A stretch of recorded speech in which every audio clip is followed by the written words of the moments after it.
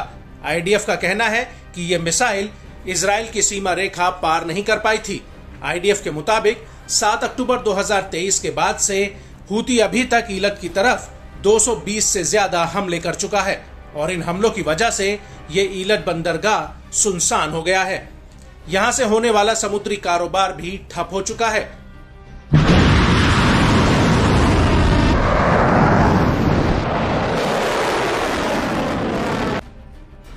और इसकी वजह से यहां पर ऑपरेट कर रही शिपिंग कंपनियों ने अपने 50% स्टाफ की छटनी कर दी है और अब इस बंदरगाह पर सिर्फ 120 लोग ही काम कर रहे हैं। बड़ी बात यह है कि हूती के इन हमलों से ईलत को काफी नुकसान हुआ है। इजरायली मीडिया हाउस यजेट एरोनॉट का कहना है कि ईलत को करीब $1 करोड़ 40 लाख का नुकसान हुआ है।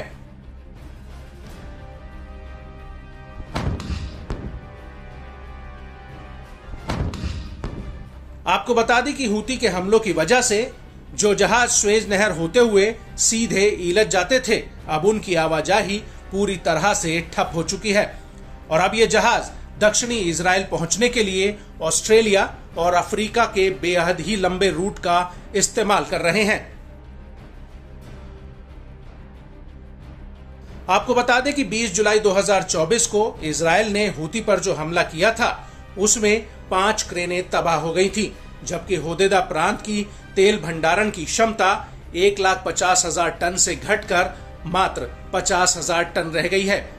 और इजरायल का यह भी कहना है कि हूती के तेल डिपो पर हमला उसके लिए एक बहुत बड़ा झटका है और यहां पर तैनात क्रेनें समुद्र के जरिए ईरानी हथियारों की सप्लाई का एक प्रमुख साधन थी, जिन्हें ध्वस्त कर दिया गया है। और तेल डिपो पर इजरायल का यह हमला बेहद ही भयानक था, जिसकी आग अभी बुझी नहीं है।